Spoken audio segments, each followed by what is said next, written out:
Welcome back to another episode of the Downsizing Roadmap podcast with your hosts, Jody Roscoe and Heather Fisher. We're talking about all things downsizing, from our own experiences with clients to guest experts. Let's make downsizing easier, one conversation at a time. Hey everybody, welcome back to Downsizing Roadmap podcast. We're so excited to be with you today. I'm Jody Roscoe. I'm Heather Fisher. And today we're going to talk about 10 days to jumpstart your downsizing journey. Yeah, I think this will be just a quick, short path if you're knowing you need to get started to just, it's not going to get everything done, but give a little taste of a few things to do each day to get the ball rolling. Yeah, just kind of get yourself moving towards that process and kind of maybe start to get some habits formed. Yeah. Right. And very specific, here's what to do. So I think sometimes that's the stopping point for people. Right. Like, I hear you, and yes, but like I'm totally overwhelmed. Yeah. And I need a plan. So here's a 10-day plan to just do a little bit every day in different areas. Yeah. Step-by-step instructions on a few things that'll really help you get started. So we can dive in and go day by day and get through 10 days and build some momentum and doesn't have to be perfect. Save this episode and listen each day. And listen each day and get all 10 days done. So we'll go through it all, and then hopefully tomorrow we have lots of people starting. Get some motivation. Yeah. I think motivation is the perfect word to start. Let's look at day one, and it's what we always say to start with. Start with your big why and your motivation, and what you are looking for. So day one, title of the day, get clear on your why. Yeah, I think that a lot of times when people start thinking about downsizing, it's because something in their life isn't working. And they might not even really be able to put their finger on it, or they might know exactly what the problem is, right? It might be, this just feels like it's overwhelming and too much, or it might be like, hey, I can't get up those stairs anymore. So, sometimes it's very clear what that is, and sometimes it's really not clear what that is. But no matter what, I think we need to really look towards the future and see what that can look like and get excited about the future. Because I think that's a step people miss a lot about what their mindset is, and it really, really, really helps you when you are, sorting through all your stuff and you're like, why am I doing this? Yeah. And I think even if that why is a little further down the road, when you have that plan, you know what you're doing it for, and it's okay if it's not the right now, but you're going to be enjoying the space you're in if you do some of this stuff. For sure. Yeah, you can, right. Even you might already be overwhelmed by the stuff that's around you and how heavy that feels. And even if you just lighten that load and then you know where you're going next. Absolutely. You don't have to actually do it all. But, what is that going to look like? Is that being closer to your family? Is that, not mowing the lawn? Not taking care of the big house? Is it travel? What is it that is going to be super exciting for you to motivate you through this next 10 days and then beyond to really when you get where you want to go? Yeah, and I think we're talking about get out a piece of paper and a pencil. I mean, day one activity, write a list. What would you be looking for in your next place if it's not where you are now? Is it just a ranch home? Is it no stairs? Is it, you need people, meaning staff of various do you need extra help? Abilities for that extra help? What social things would you love to have? What location? And I think it's the same thing when someone's looking for their next home at any level. Don't talk yourself out of the things that you want at this point. Right now, we're being dreamy. So make that list as long as it is. And then, as you're going down and finding that next place, you might have to weed down and what are the top ones versus that would be nice. You might not find every single thing, but I think our buyers in real estate are often surprised as to how many boxes that they can check off Right. when they put it on paper and start looking specifically for that. So Right. Yep. So write down the reasons why you're doing it, and then a little bit more about where you want to be. yeah, absolutely. I think that is a great way to do it. And, don't just think it in your head, write it on paper, get specific, get dreamy, and then have use a it list. as you're going along. Go back Yeah. and look at that, post that up, and be like, Put it on your fridge, put it. this is emotionally why I'm going to do this. Yeah, absolutely. So that's Day a one. pretty easy, relaxing way to spend your afternoon on day one. We haven't even put anybody to hard work yet. Right, just writing. Yeah. Thinking. The thinking is maybe a little bit hard to get yourself in a different mindset, that thinking. But that, it's not, we're not lifting anything heavy today. We're, Yeah. Yeah. maybe emotions. Yeah. Heavy emotions. Yeah, well, that's always part of the process, but we'll get you through it and start day one, this 10 days to get jump started. Just start with dreaming and getting clear on what it is, why you're thinking about downsizing, and what that perfect next step would look like, so that you can move towards it. Okay, so day 2.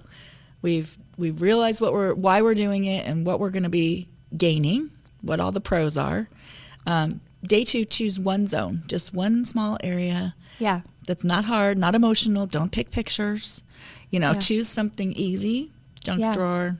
Yeah, and Coat closet. zone sounds like a big word, but we're talking one drawer, one small closet, one desktop, one thing, and don't let yourself wander to the big list. Pick the one that's been bugging you, Yeah. right?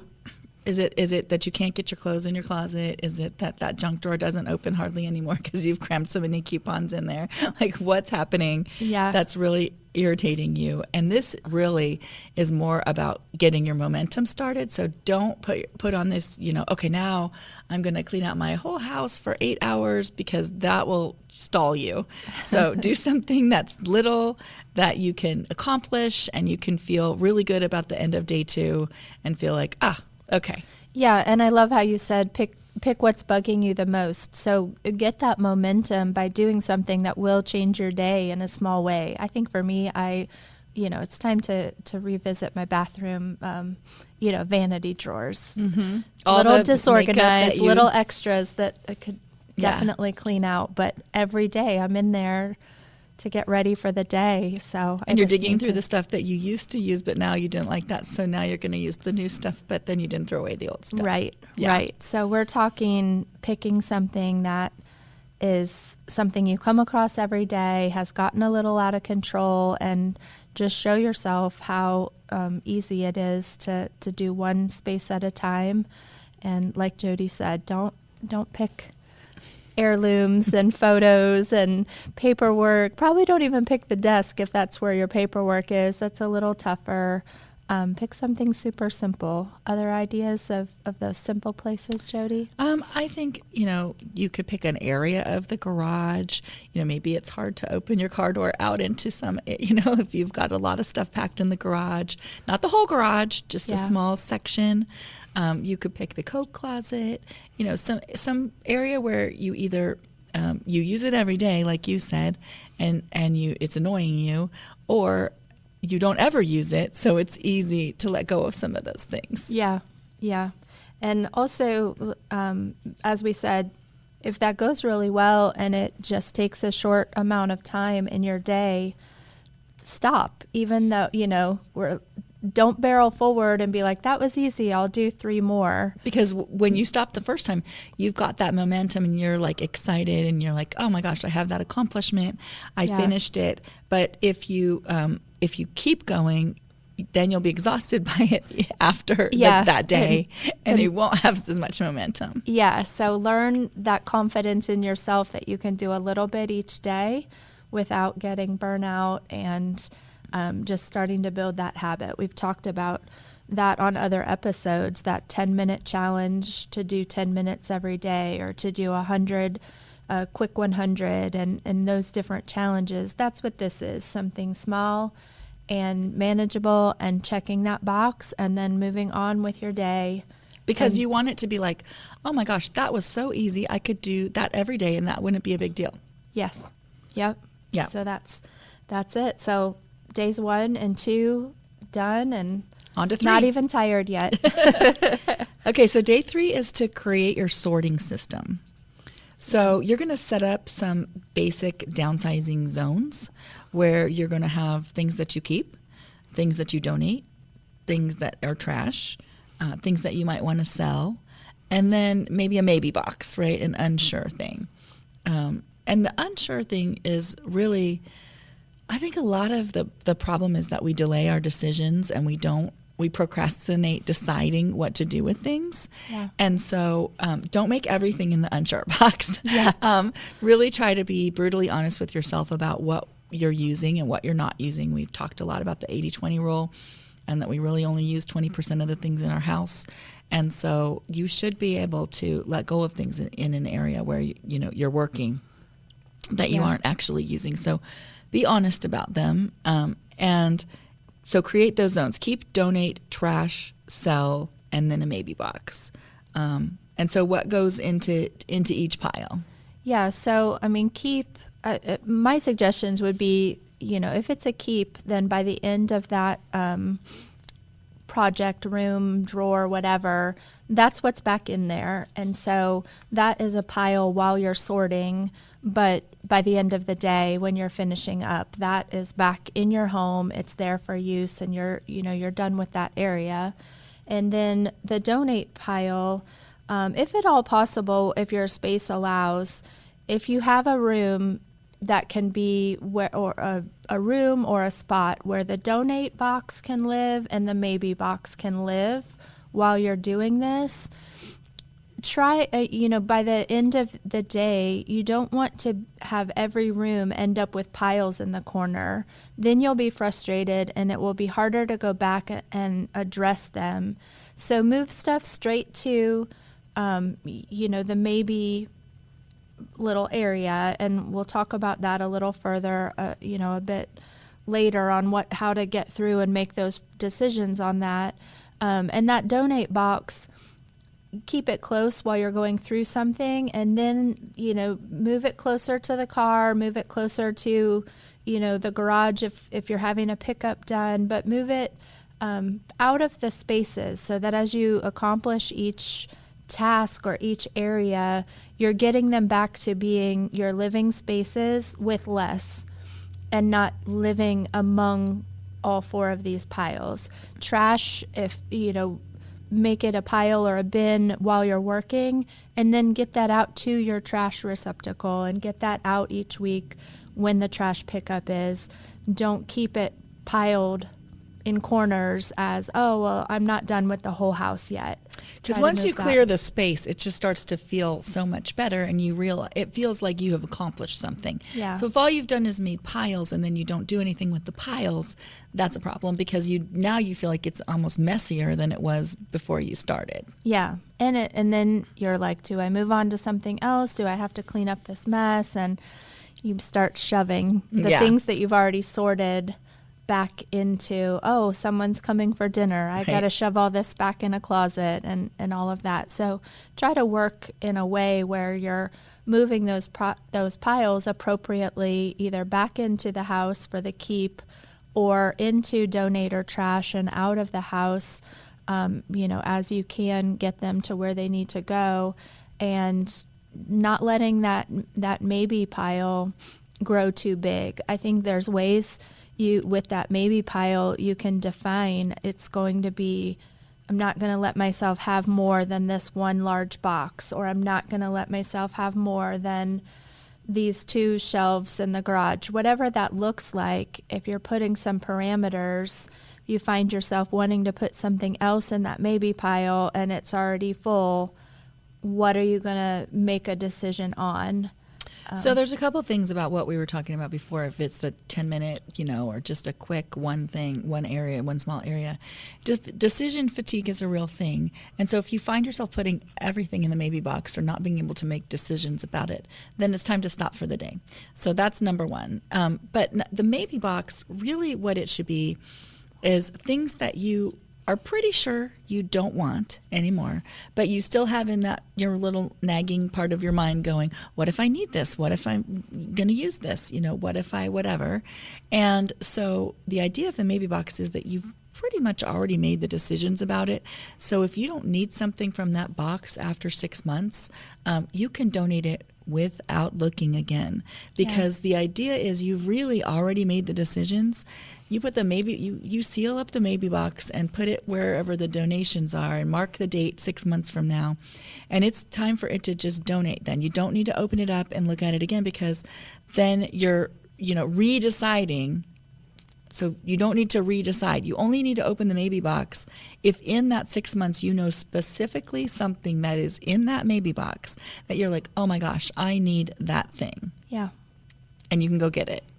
But other than, it's like a holding place for you. But what you'll realize is most of the time you won't even remember it's in that box. Yeah. You just won't remember. Yeah. And don't force yourself to make all those decisions again by opening it. Right. Yeah, that's just... The idea is you've pretty much made the decision 90%. You just are a little worried about it. Yeah, push yourself over that cliff. So you're going to label those boxes, clear bags, to avoid the confusion, and whatever goes to donate, whatever's trash, we're going to just handle it. So that's day 3. Yeah, you're really just setting up a zone that you're ready to dive in. And I mean, it's like when you go to paint a room, painting the room itself doesn't take that long, but you wake up, I'm going to paint this room today on the weekend, and then you're like, oh, I have to go to the store and buy the brushes, and I have to tape it all off, and I have to, pick out the paint color, and it's 2 or 3 hours before you're actually painting. So that's what day 3 is. You're just getting set. You have trash bags, you have boxes, you have them labeled, you've decided where those zones are. And you don't have to do anything that day except set up. Get yourself ready. Yeah. Okay, day 4, tackle sentimental. Choose a category with low emotional weight. So sentimental light. So not tackle sentimental. Tackle. This is like a little dipping your toes in the water day. Okay. So we're going to just pick something that is bordering on sentimental, but it's not your hardest. Sentimental light. Yeah. Got it. We got to dive in a little bit. So maybe holiday decorations. Yeah, that's a good one. Or, I think holiday decorations are a great thing to go through when it's not that season. Mm-hmm. Because you're not putting them out. Yeah. I personally think that's a great time to go through the boxes and reduce by the time Christmas comes around again.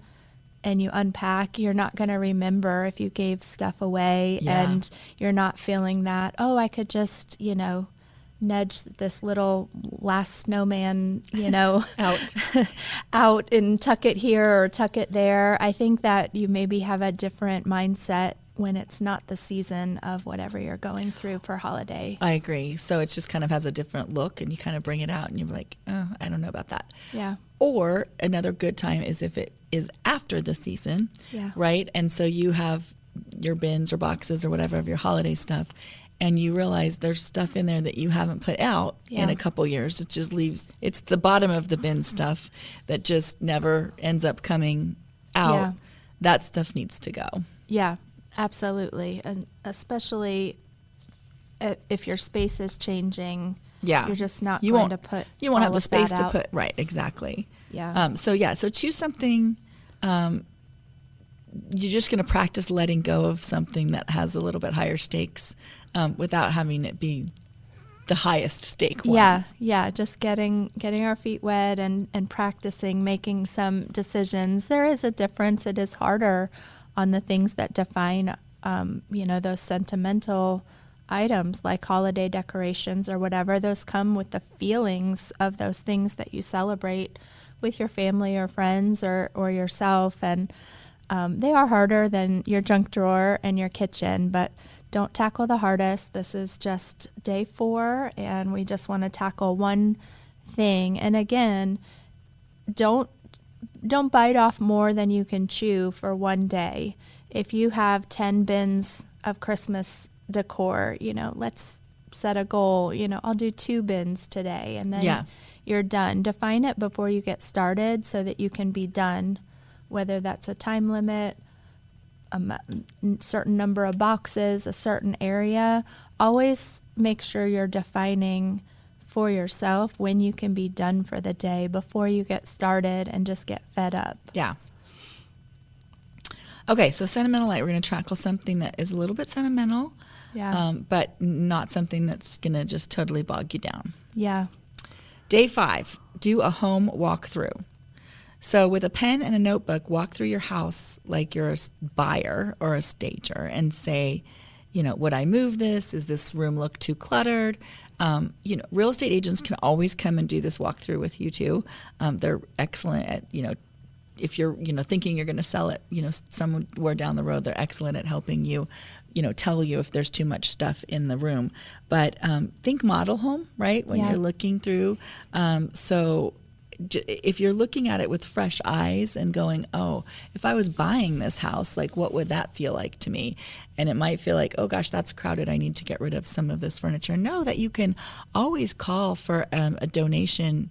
You don't have to be done when you're going to donate things. Yeah. So if you're feeling like, oh my gosh, if I could just get some of this stuff out of the way, it would be easier to work on the other stuff. And you're not going to keep it, call and get a donation pickup for just that certain amount of stuff and just kind of get that out of your way so that you can start to breathe in your space. So, I think that walkthrough is going to be writing that list for, after this 10 days. We're giving some little tasks and samples on things you can do each day to get in those habits. But that list you make is really going to help as you need to go through your whole house. If you're, again, on paper and paper and pencil, make it so much easier to let it out of your brain and know you have it. And you're just kind of defining the projects that you need to tackle on future days or pieces of those projects instead of that vague, I need to downsize my whole house. Right. Or I need to fix certain things or whatever. Yeah. Make notes of areas that you are going to, as you create that habit of cleaning out, like you can say, oh, let's make a little list of these areas, and then you can check them off day by day in your 10-minute of cleaning. Yeah. The other thing is we just live with stuff that we wouldn't, when you go to sell your house, you wouldn't let that be, right? So, for example, Mark had to change the shower head out at our old house on the shower, and so he did that, and then he had to patch the drywall a little bit and sand it. So it was left with this white sanded around our darker walls in the bathroom for 7 years, y'all. 7 years, because I just didn't look at it anymore. Like I didn't see it. Like when you are living in a house, you just are like, I'll get to that, or, oh, that's fine, or, oh, whatever. But if you are walking through with fresh eyes, you're like, oh, yeah, that totally needs to be painted, or that needs to happen. And then the part that's going to really irritate you is that it will take, 15 or 20 or 30 minutes to do, one of those jobs that has been like that for 7 years, and you've just lived with it, and you didn't even know how irritating it was to you, all those little things, until you get them done, and then you're like, why did I not just do that? Not have a big white, patch of drywall. And I mean, oh my gosh, I had that in my old house, an area, and when did I get it fixed and painted? Like right before I sold. So totally. I didn't enjoy it for 10 years. I had that. It irritated you. Yes, I know. So not only is it, establishing your project list, but it is making that list of, a whole list that you might need just a handyman for that can tackle that. And having it all on one list, honestly, will make it easier to find someone to come out and do all of it at once, and more cost effective if you've got these 10 little things that all need handled, and you can get that person to come out and do all of it and not be paying a trip charge and this and piecemealing it. Yeah. You're just kind of doing that. And, if a move is on the horizon, on day 5, that is a great time to have us out and do that walkthrough with you. Because we can also talk about what might need to be addressed and what might not need to be addressed. Don't start making big changes to the house without talking to somebody about if you're moving soon, whether you're gonna get your return on investment, or you even need to do that. So. Yeah, or that resource of who to call. We have that for you. So, for sure. So day 5, again, you're really just walking through and really looking at your house. I think all of us live in our houses every day, but it's a long time before you really walk through and think, that blind's broken, whatever. The littlest silly things. So, okay. Yeah. So that's day 5. Day 6, we're going to focus on the flat surfaces. So that would be kitchen countertops, bathroom countertops, desks, coffee tables, side tables, nightstands, all of those flat surfaces that, it differs for different people. If yours are already, 99% clear of things, then take the day off. But most of us live in a combination of too much knickknacks and decor that could be streamlined and downsized, and also just the piles. Paperwork often gets so out of hand for this, especially kitchen countertops and your kitchen table. We've seen lots of houses where you have to move things into the kitchen table to even put your papers down to talk to somebody or eat. They're just kind of, Mark's parents were like that. It was just like you kind of had to shove a little area, and that stuff just accumulates, and we get that. And there's other podcasts you need to listen to about paper and how to handle it, so we can not have that all over your surfaces. But yeah, a lot of it, I think what happens, even with knickknacks and shelves and all of that stuff, is you just, again, you add and add and add, and you just never really take away. So when you look at it with a fresh eye, it looks crowded. Yeah. And when you first put those shelves together, they didn't look crowded because you didn't have as much stuff. But then you got some more things, and you put them in there, and you put them in there, and you put them in there. Yeah. And same with nightstands. Stuff really can accumulate on your nightstands or your bathroom counters. Maybe you have so much stuff that medicines and lotions and whatever, that you don't put it in underneath or put it away. Yeah. And maybe if you cleaned out all the ones underneath that you don't use, then you could put the ones that you do use, away. Yeah. It's a whole different mental state going through your day in the house if there's a lot more clean surfaces. Mm-hmm. It's just mentally, we've talked about that distraction study. Yeah. It just, life will feel easier and lighter and freer, and you'll get more done on other things if those surfaces are not full of mental clutter and distracting things. Well, and think about how much easier it is to wipe down the counters or wipe down the bathroom sink or clean the kitchen table if there's not all kinds of stuff on it that you're trying to clean around or move around and all of that. So yeah, absolutely. So day 6, a little bit of work involved, but going through room by room and giving yourself that gratification at the end of the day, it will make a huge impact. Even if the cupboards are full and the closets are full, everything behind closed doors are still full. If you've made an impact on your flat surfaces, it will feel so great at the end of day 6 to go through and have done a sweep and reduced that back to the 80-20 rule. You could probably get rid of 80% of what's there and not miss it, not need it. So, right. So even if you got rid of 30 or 40 or 50% of it, it's going to be great. Yes. It will also make, let's say, like the next steps of pulling stuff out of a closet or a cupboard or whatever. If you're not pulling it into a room that's cluttered, right, it actually gives you that mental space to to work and to sort something as you're going through it. Right. If you're cleaning out your kitchen cabinets and what you need to do one cabinet at a time is take everything out and put it on the counter and look at it and be like, oh, I haven't used that in 10 years. You know, if the counter's already full of stuff, it's really hard to do that. Yeah. I think in general, we keep so much on our kitchen counters that we use infrequently. Yeah. There's a lot, you know, if you take just a glance around your kitchen, if you're using something daily, then maybe that is the best place for it. But if it's an appliance that you're using once a month, once every 2 weeks for something, try your hardest to find a cupboard to put that in, or think about, do I really need it at all? And can I get rid of it? Because it's hard to cook if there's just appliance after appliance taking up that depth on the counter. Yeah. So.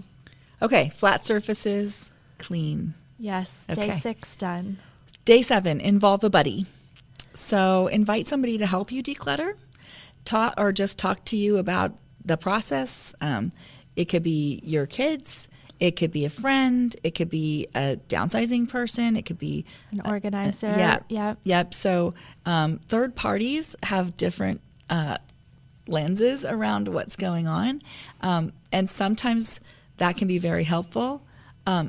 Your kids, sometimes that can be helpful and sometimes it cannot. It just depends on the kids and your relationship with them. So if your kids are going to be supportive and, you know, that's good, then them. If not, maybe you need a third party friend or organizer that can help you with that. Yeah, I think we're on day 7 now. So if you have just been like, oh, I am feeling so good. This is awesome. I am ready. What's next? What's next? What's next? Then maybe that is just inviting a friend over to do it with you, or, you know, your adult kids, and that's going great. If you are like, wow, it's day 7 and I'm struggling to do these things each day and I still don't have an idea where to start, or I'm struggling with the tasks, then that may be a big hint that a professional is someone that can help you move along, because, you know, all of this, once you're through this 10-day Jumpstart, it's repeating a lot of this. So if it's a struggle, there are resources out there that are great and can give you that perspective and that physical help, and you know, talk through some of the emotions around it as well. Well, and I think, I mean, everything in our house has a story, but not all the stories are important to tell, right? Yeah. I mean, if I just have, you know, shirts in my closet that I need to get rid of, there's not a lot of things that I need to tell somebody about. But if I'm dealing with things that are a little bit more sentimental or emotional, then sometimes I just need to tell the story around that thing to someone who will listen to that story, and it's easier to let go of that thing once you've told the story around it. And so that's kind of part of what involving somebody, a buddy, is. They can help you get through the things that are a little bit more emotional, or that you just want to share. You know, you want to share your stories. Photos, if you're doing photos, that's a great time to have somebody else there to talk about the people in the photos and the experiences that you were having and things like that. So some of the stuff, when you go through it, will not be emotional. Some of the stuff will be like, I should have gotten rid of this years ago and I still feel great about it. And some of the stuff is going to be like, oh, this is really hard. Yeah. And so that's what the buddy person is there for. Yeah, and sometimes it's just nice to help the time pass. Yeah. And you're just getting, you know, it might be the junk drawer or the kitchen cabinets or whatever. I know you had a friend help you with your kitchen, and it just goes quicker, and you're chatting, you're not necessarily about the stuff. It's just an enjoyable way to spend time with people that you care about. So, well, and if you get that person, have that person be somebody who's like, honestly, you don't use that, do you? 'Cause don't have that person be like the saver of everything. I'll take that. If you don't want it anymore, then you're going to be at their house next week doing the same thing. Yeah. So Jerry Seinfeld say, eBay, we're just mailing our trash back and forth to each other. Don't do that with your buddy. Don't pass it back and forth. Right. So you want somebody who's going to help you with the process and understand the process that you're trying to do. Yeah. Okay, so day 7, I hope you all had lots of fun with your friends over, because we're diving into day 8. We're back to another harder, a stuck category. Yeah. So you'll notice in this little Jumpstart plan, which I think is a good strategy all the way through, when something gets hard, bounce out to something that's a little easier, Yeah. or take a day that's a little less involved emotionally or physically. So we've done that a few times. Now we're going to choose one category that we're stuck on. It could be clothing, it could be books, it could be, your family heirlooms, it could be boxes and boxes from somebody else's house that are in your garage or your attic, your basement. Let's talk a little bit about some of those tips for sorting through those things quickly and making decisions. Yeah. So I think we have had a lot of people who have gotten things from their family and things that they don't necessarily want. I'm not even sure their family wanted them, but then they had them and felt guilty and passed them down because they couldn't make those decisions. And so that's a place where you could handle a stuck category and just honestly give yourself the permission to not have to keep it if you don't want it.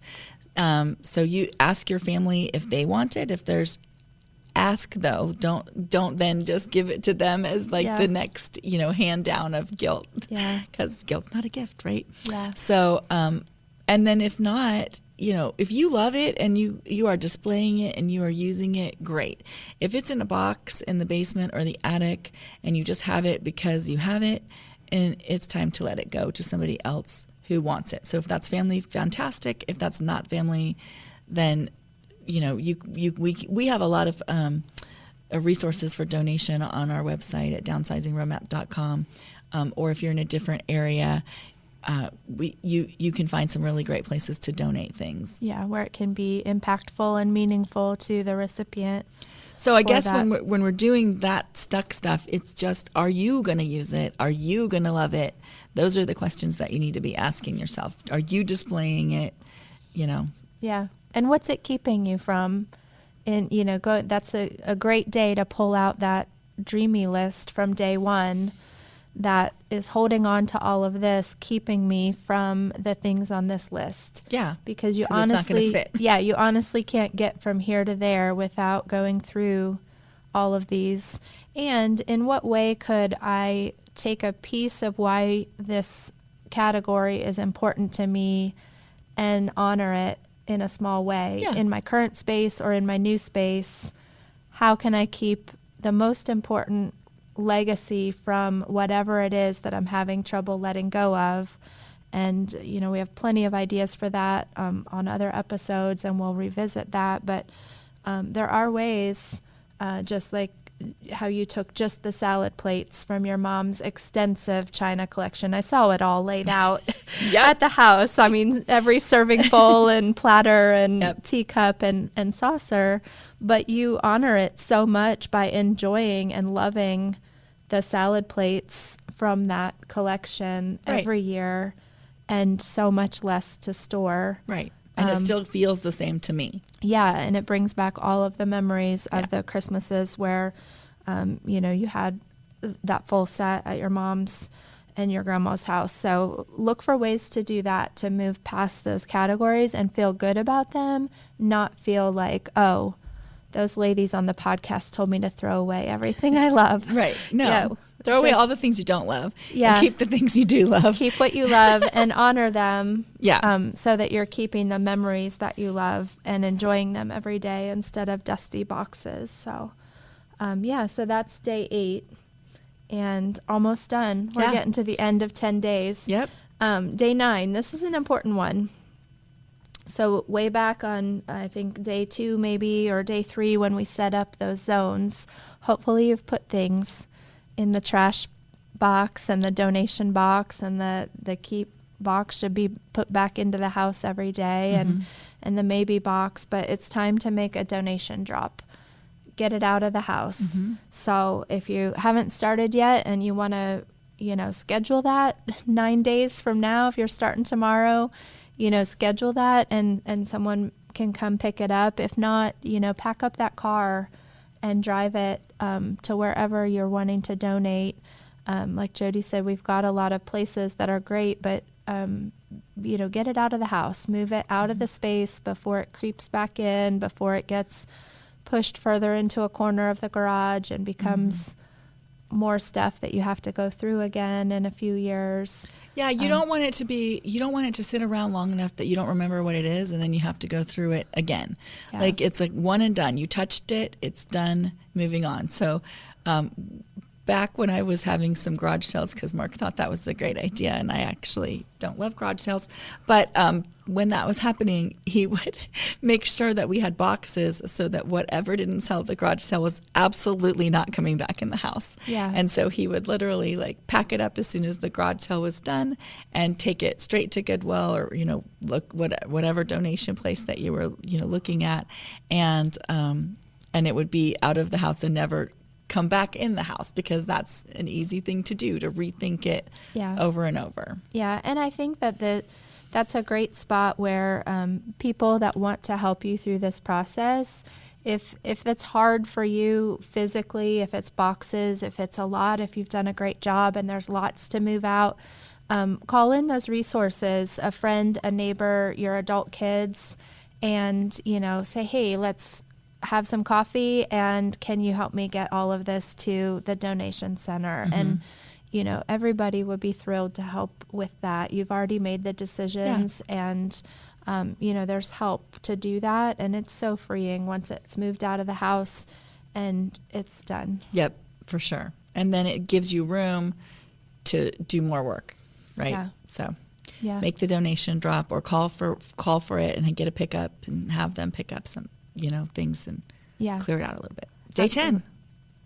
Day 10 is a celebration. Woohoo! Yeah. So not a lot of work here, just reflecting on how it went, where your challenges were, where you might need to pull in some outside help, and where, you're confident to continue on that path. And then choosing your next plan, whether that's laying out your next 10 days, whether it's starting back at day 1 and picking other zones to go through, just laying out that weekly habit, that daily habit of what are you going to tackle in what order, and then celebrating that you accomplish things. There's less in your house because you've been to the donation center, a couple cupboards and drawers, and, a couple hard categories are started or all the way finished. So that's awesome. And decide how you're going to celebrate yourself. Yeah. Whether that's flowers for your nice clear countertops, Ice cream. some ice cream, that would be my choice. Coffee, just a rest day, and, sit with a good book and look around your nice uncluttered space and celebrate. Love that. So that's it. I think we've hit all 10 days. Perfect. And, this is just designed to give you that jump start. If you don't know where to start, this will get that ball rolling and get the momentum started. And then you just keep on keeping on. And no perfect way to do it. Just start. Yeah. And 80% good enough is good enough. Like it doesn't have to be perfect. Done, not perfect. Right. Is what we Exactly. say. Done, not perfect. That's right. Yeah. So awesome. Well, if you guys have questions, if you'd like this list, you can always reach out to us on downsizingroadmap.com and just send us an email and ask for the copy of the 10 days so you can work through it yourselves. And we can't wait to hear how it goes for you. Share your progress with us. Yeah. Okay. Well, we will be back for another episode next time. Thanks. Thanks for joining us on the Downsizing Roadmap podcast. If you found this episode helpful, be sure to subscribe, leave us a review, and share it with someone who might need a little downsizing inspiration. Have questions or ideas for future episodes? Visit us on our website, www.downsizingroadmap.com. Until next time, let's keep simplifying and moving forward.